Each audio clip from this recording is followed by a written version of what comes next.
राज्यात असलेल्या तिघाडी सरकारला जनतेच्या जीवनमरणाशी काही देणं घेणं राहिलेलं नाही।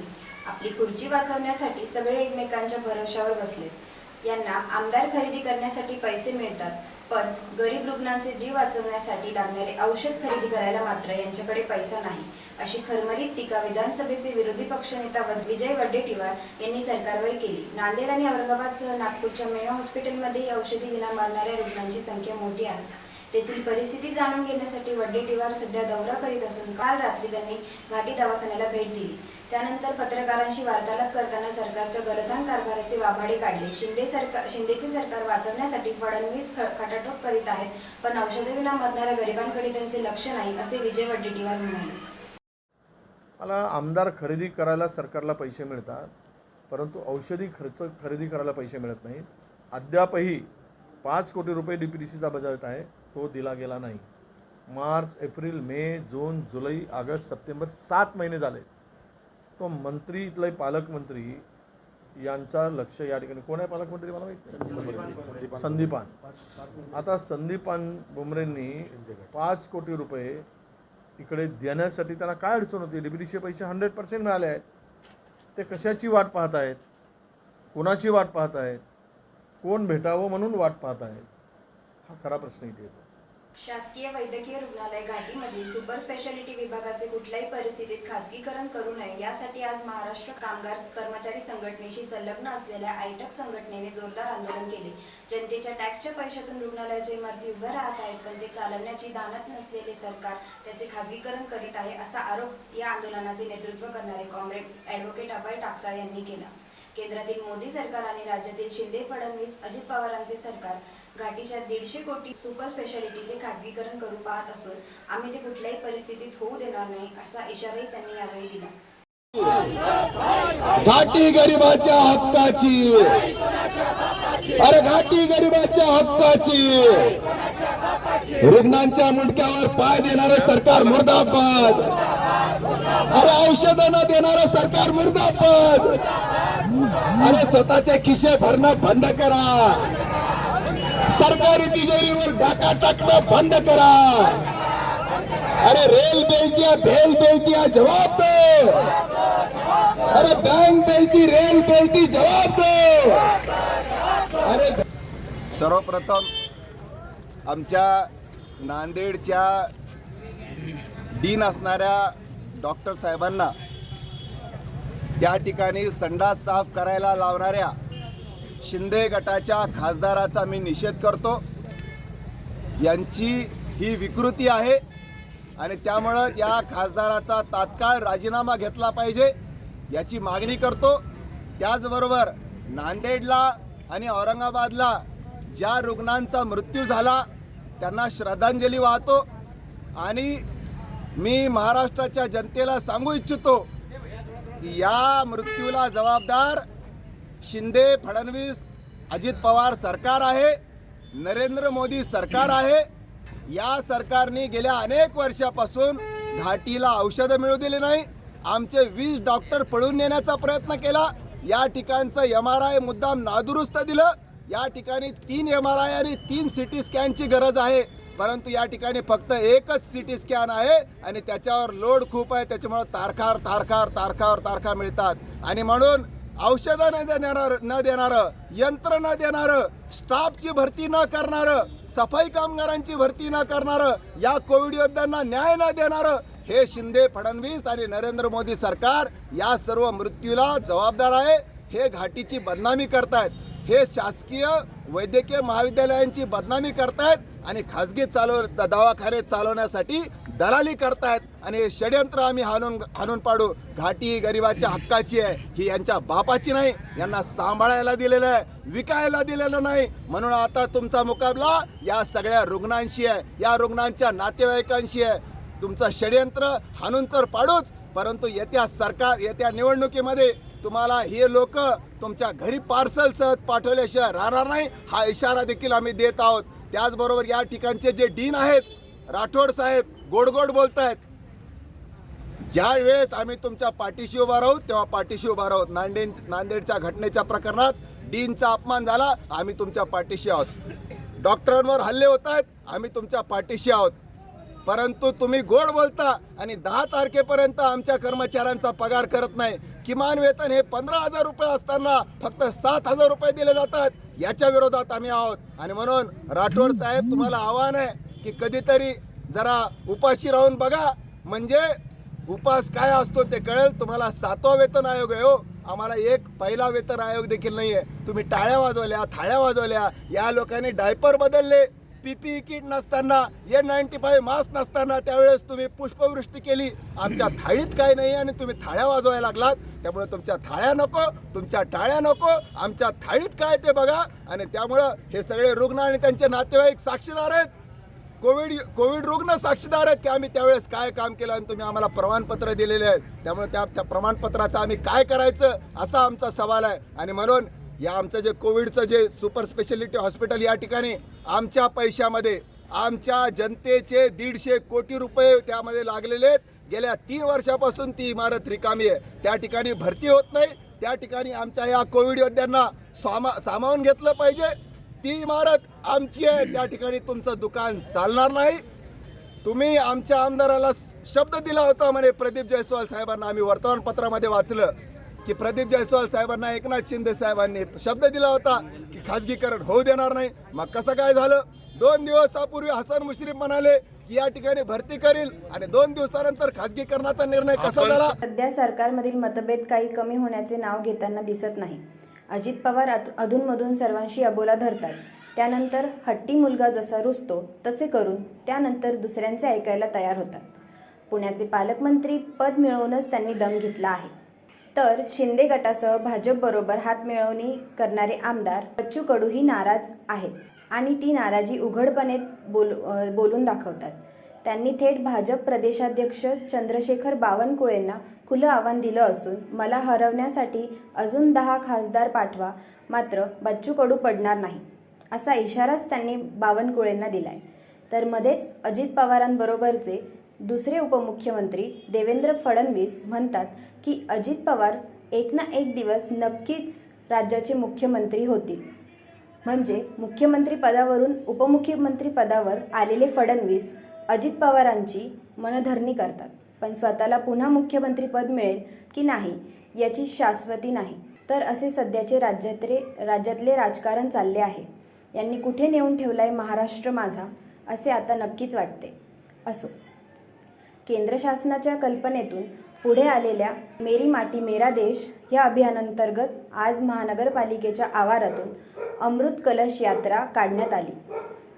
या यात्रेनिमित्त सजवलेल्या रथातून घराघरातील मातीचे संकलन करण्यात येत आहे व तिचा कलश नंतर पुढे राज्य पातळीवर आणि देश पातळीवर पाठविला जाईल. या कलश यात्रेनिमित्त शालेय विद्यार्थ्याच्या कलागुणांचे प्रदर्शन दाखवण्यात आले. मुलांनी पथनाट्य, गायन तसेच ड्रम पॅडचे वादन करून दर्शकांची माने जिंकली.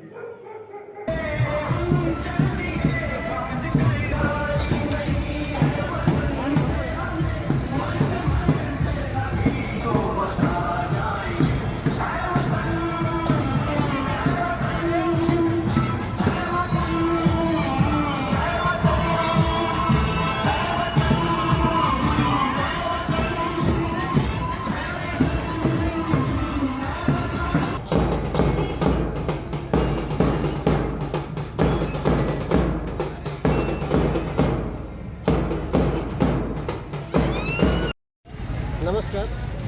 महानगरपालिका हर्सूल या शाळेतील विद्यार्थ्यांनी मेरी माटी मेरा देश यावर आम्ही एक पथनाट्य सादर केलेलं आहे. माननीय आयुक्त जी श्रीकांत साहेब यांच्या प्रेरणेतून उपायुक्त मान्य नंदा गायकवाड मॅडम, शिक्षणाधिकारी श्री चिंगोटे सर आणि आमच्या मुख्याध्यापिका श्री लोहार मॅडम यांच्या मार्गदर्शनाखाली आम्ही हे पथनाट्य सादर केलेले आहे. मेरी माटी मेरा देश म्हणजे ही जी माती आहे भारतातली ती पवित्र माती आहे आणि अनेक वीरांनी बलिदान देऊन आपल्याला स्वातंत्र्य मिळालेले आहे. त्या वीरांना वंदन आणि त्या मातींना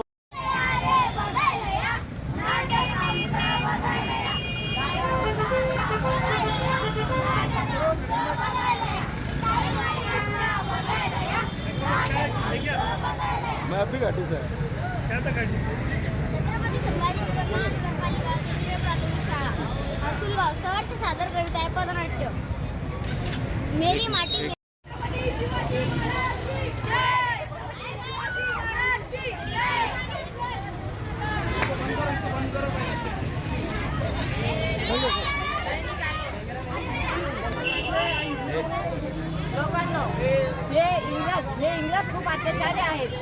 आपल्यावर खूप अत्याचार करतात. आपल्याकडनं कच्चा माल नेतात व पक्का माल बनवतात. आपल्याकडनं कापूस नेतात व वस्त्र बनवून आपल्या या भारतात जास्त किमतीने विकतात. या परदेशी मालांची होळी करा. स्वराज्य हा माझा जन्मसिद्ध हक्क आहे आणि तो मी मिळवणारच. आणि अहिंसा या दोन फार मोठ्या शक्ती आहे. आपण या दोन शक्तीने भारताला स्वातंत्र्य मिळू शकतो. वेळ लागेल पण आपल्या भारत नक्की स्वतंत्र होईल. झाशी देणार नाही, मैं मेरी झाशी नहीं दूंगी. त्यांच्या एका एका थेंबातून हजारो क्रांतिकारक निर्माण होतात. इन्कलाब जिंदाबाद, इन्कलाब जिंदाबाद. मेरी माटी मेरा देश, मेरी माटी मेरा देश. महात्मा गांधी स्मारक निधी केंद्राच्या वतीने आयोजित राष्ट्रपिता महात्मा गांधी सप्ताहानिमित्त नुकतेच जयदेव डोळे यांचे व्याख्यान झाले. काल पत्रकार निरंजन टकले येणार होते, पण काही कारणानिमित्त ते येऊ न शकल्याने जयदेव डोळे यांनी भाषण केले. महात्मा गांधीच्या कार्याचा गौरव करताना त्यांनी RSS ही जशी गांधींच्या विरोधात होती तशीच संविधानाच्या ही विरोधात आहे असे ते म्हणाले. या कार्यक्रमाच्या अध्यक्षस्थानी डॉक्टर ऋषिकेश कांबळे हे होते. 7 ऑक्टोबर पर्यंत ही व्याख्यानमाला चालणार असून युवक क्रांतिदल संयोजक आहे. शासकीय ग्रंथालय शेजारी महात्मा गांधी भवन येथे सायंकाळी हा कार्यक्रम होत आहे.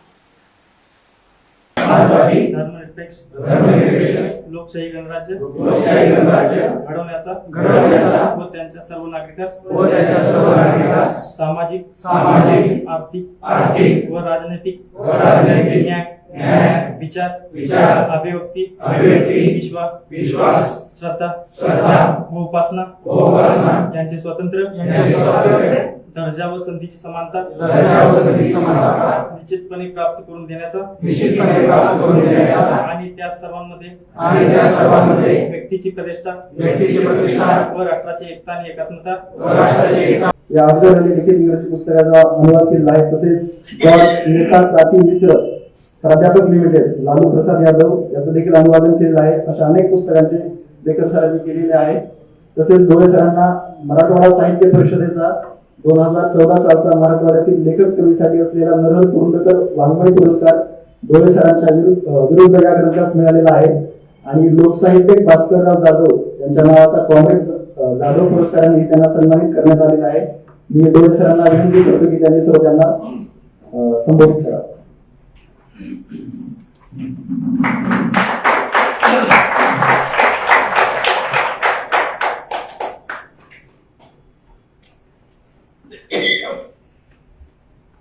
नमस्कार. अध्यक्ष माझा जवळचा मित्रच आहे ऋषिकेश कांबळे, लोमटे सर, बोर्डे सर आणि तुम्ही सगळे मंडळी. मी बदली खेळाडू म्हणून जरी आलो असलो तरी परवाच्या दिवशीच निरंजन टकले आणि मी यांचं व्याख्यान नाशिकमध्ये होतं. अध्यक्षस्थानी रावसाहेब कसबे होते. तिथे विषय RSS काल आज उद्या असा होता. त्याच्यामुळे बोर्डे सरांनी 3 विषय जोडले: गांधीजींचा, संविधानाचा आणि संघाचा. आता संघावर बोलणारे भरपूर झालेले आहेत. तर तेच थोडंफार मी तुम्हाला सांगेन जे मी नाटकात बोललो ते. पण त्या पलीकडे अजून काही ताजे संदर्भ 2 दिवसात अजून काही मिळाले ते पण सांगेन. आता या तिन्ही गांधी, संविधान आणि संघ या तिन्ही गोष्टी वेगवेगळ्या आहेत. म्हणजे तिन्ही विषयांवर संपूर्ण दिवसभर बोलता येईल एवढे ते मोठे गहन विषय आहेत. पण गांधी आणि संविधान हे एकत्र आहे. संघ या दोघांच्या विरोधात आहे. त्याच्यामुळे गांधी अधिक संविधान विरोधात संघ असं म्हटलं तरी चालेल. आता संघ स्थापन कसं झाला, आता 25 साली त्याची शताब्दी सुरू होईल. तर संघ स्थापन का झाला याचा आधी आपण विचार करूया. कारण त्याची 3-4 प्रकारे मीमांसा केली जाते की संघाची उत्पत्ती कशी काय झाली आणि का झाली. तर साने गुरुजींनी सुरुवातीला असं म्हटलंय की जेव्हा अमळनेरला त्यांचं एक साप्ताहिक चालवायचे काँग्रेस नावाचं, त्याच्यात त्यांनी फक्त एका वाक्यात मांडणी अशी केली की हिंदू महासभेचं लष्कर म्हणून राष्ट्रसंघाची स्थापनाच आहे. कारण हिंदू महासभा फार आधी स्थापन झाली होती, 25 साली संघ स्थापन झाला. तर त्याचं एकंदर कॅरेक्टर बघून साने गुरुजींना वाटलं की हिंदू महासभेची विचारसरणी आक्रमकपणे मांडण्यासाठी RSSचा उपयोग होईल. कारण साने गुरुजींनी हिटलर, मुसोलिनी यांच्या नाझी आणि फॅसिस्ट संघटनांची तुलना संघाशी केली होती. म्हणजे 1938 पर्यंत या गोष्टींचा पुरेसा प्रसार झालेला होता की फॅसिझम, नाझिझम आणि RSS यांची सांगड घातली जाते. दुसरा एक मधुलिमा यांनी व्हॉट इज RSS नावाचा एक छोटासा 12 पानी निबंध लिहिला आहे. त्याच्यात त्यांचं राजकीय विश्लेषण आहे की वंगभंगाची चळवळ, नंतर वंगभंग मागे घेणं, नंतर ब्रिटिशांनी फूट पाडणं, खिलाफत चळवळ, या सगळ्या गोष्टींचा अंदाज घेऊन संघानं आणि एकंदर सर्व पक्षांमध्ये त्यावेळेच्या एवढे हिंदू सनातनी होते त्यांनी मिळून RSSची स्थापना केली. ही एक राजकीय मंडळी झाली. म्हणून येऊ द्या ना, काय रंगांचं म्हणणं, हा कोण सांगतोय बाबा, बरं तुझा काही सहभाग आहे का? यांनी एक लबाडी केली होती, आठवत आहे का तुम्हाला? त्यांनी बाबासाहेबांना धरलं, बाबासाहेबांना आग्रह केला की आपला राष्ट्रध्वज भगवा असला पाहिजे. बाबासाहेब तेव्हा त्या झेंडा कमिटीचे मेंबर होते. बाबासाहेब म्हणाले दिल्लीला या, मला एक लेखी निवेदन द्या आणि मग मी कमिटीमध्ये मांडतो. मी एक पोस्टमन असेल, बाकी मला काही तुमच्या म्हणण्याचा मला काही पाठपुरावा करण्याचं कारण नाही, तुम्ही या द्या. बाबासाहेब वाट पाहत बसले, आलेच नाही. पण नंतर काय सांगतात, बाबासाहेबांनी मान्य केलं होतं आमचा भगवा राष्ट्रध्वज करण्याचं. अरे मग तुमचे निवेदन तरी द्या, मग बाबासाहेबांना दिलेलं असं बाबासाहेब म्हणाले होते का?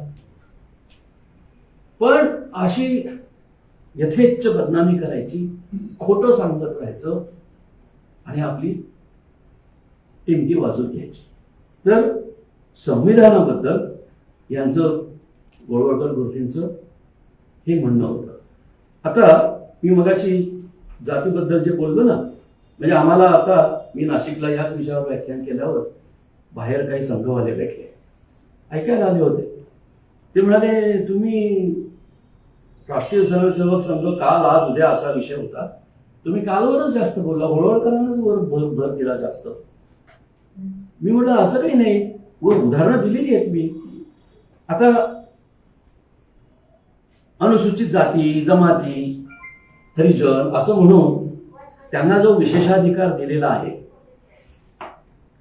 आणि त्याच्यामुळे जातीभेद उत्पन्न झालाय असे जे गोळवळकर गुरुजी म्हणाले, त्याचंच प्रतिबिंब, त्याचाच प्रतिध्वनी बिहारमध्ये जे कास्ट सेन्सस झालं परवाच्या दिवशी, त्याच्याबद्दल मोदींनी काय सांगितलं तेच वाक्य,